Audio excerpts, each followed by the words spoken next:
Hello बच्चों, स्वागत है आपका एफटी की स्टडी चैनल पे। आज हम चैप्टर नंबर 2 संघवाद के इम्पोर्टेंट क्वेश्चंस करेंगे। तो आइए सबसे पहला क्वेश्चन देखते हैं कि संघवाद क्या है। तो बच्चों, संघवाद एक ऐसी शासन प्रणाली है जिसके अंदर शक्तियों का बंटवारा एक केंद्रीय सत्ता और उसके विभिन्न घटक इकाइयों के बीच में होता है।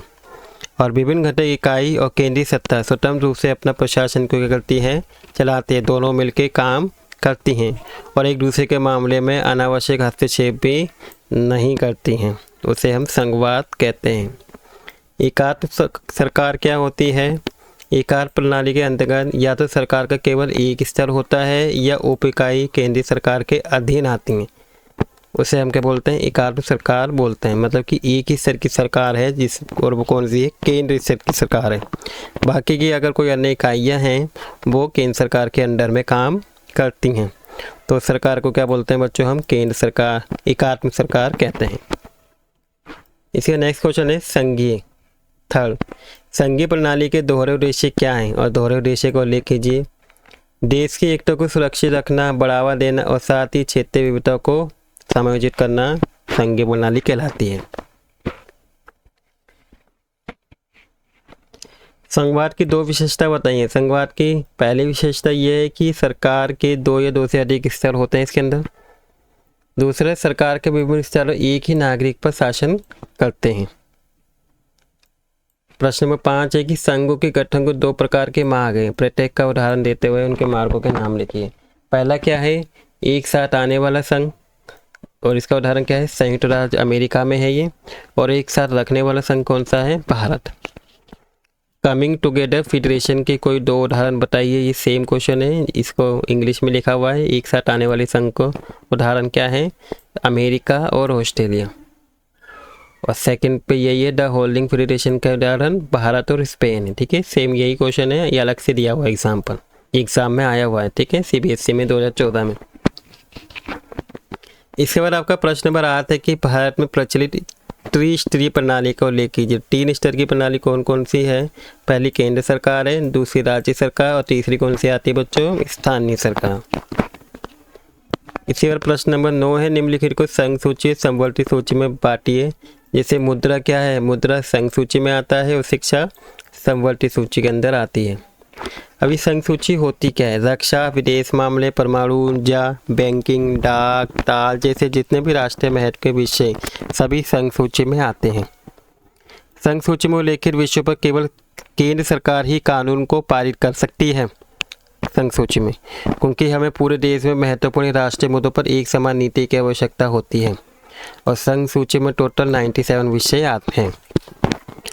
इसके बाद राज्य सूची क्या है? इसमें महत्वपूर्ण विषय शामिल हैं जिन पर राज्य सरकार कानून को पारित करती है। इसमें केंद्र सरकार कानून को पारित करती है और इसमें राज्य सरकार करती है।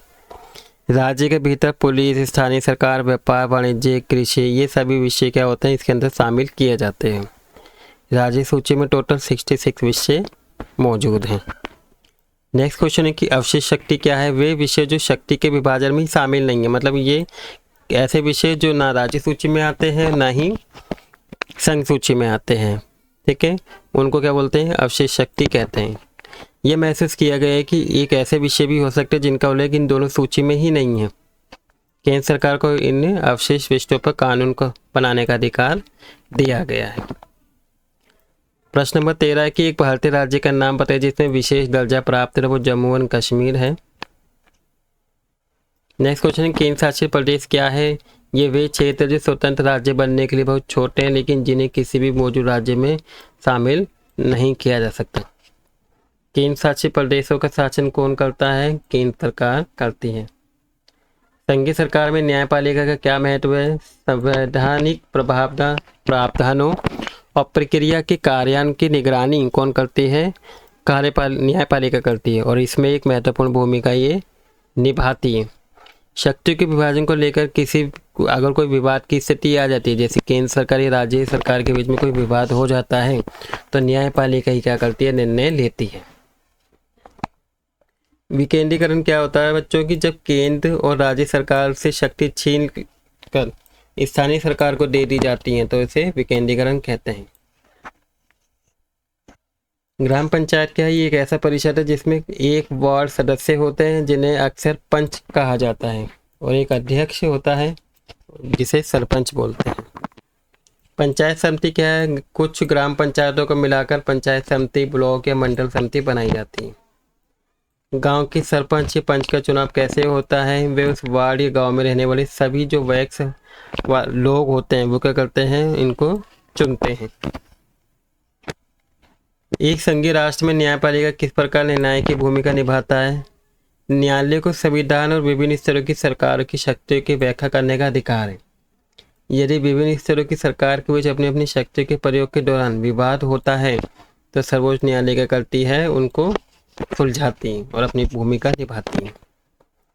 नेक्स्ट क्वेश्चन है 22वां, जिला परिषद क्या है? एक जिले को सभी पंचायत समिति मंडल मिलकर जिला परिषद का गठन करती है। महापौर कौन होता है? नगर निगम का जो निर्वाचित अध्यक्ष होता है उसे महापौर कहा जाता है। नेक्स्ट क्वेश्चन है संघवाद ने बेल्जियम को जातीय समस्या को हल करने में कैसे मदद की है? 1993 में पहले बेल्जियम में अधिकांश शक्तियों केंद्र सरकार के हाथ में थी, यानी बेल्जियम में एकात्म सरकार थी। 1993 के बाद क्षेत्रीय सरकारों को संवैधानिक शक्तियां प्रदान कर दी गई और इस प्रकार बेल्जियम एकात्म शासन व्यवस्था से संघीय शासन व्यवस्था में बदल गया। नेक्स्ट क्वेश्चन है 25वां की समवर्ती सूची में उल्लेखित किसी विषय पर कोई विवाद होने पर कौन सा कानून लागू रहेगा? तो केंद्र सरकार के द्वारा पारित कानून ही मान्य होगा उस टाइम पे। कितनी भाषाओं को अनुसूचित भाषा के रूप में मान्यता दी गई है? 22 भाषाएं जिनको मान्यता दी गई है। नेक्स्ट क्वेश्चन है 27वां की किन दो भाषा को आधिकारिक भाषा के रूप में पहचाना गया है?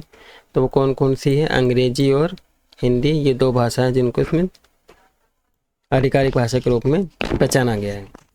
तो ये थे आपके टोटल 27 क्वेश्चन। आई होप आपको सभी क्वेश्चन अच्छे से समझ में आ गए होंगे एंड आपको वीडियो भी अच्छी लगी होगी। अगर आपको वीडियो अच्छी लगी तो बच्चों प्लीज़ वीडियो को लाइक कर दीजिएगा और अगर आप इस चैनल पर नए हैं तो प्लीज़ चैनल को सब्सक्राइब कर दीजिएगा। Thank you for watching video.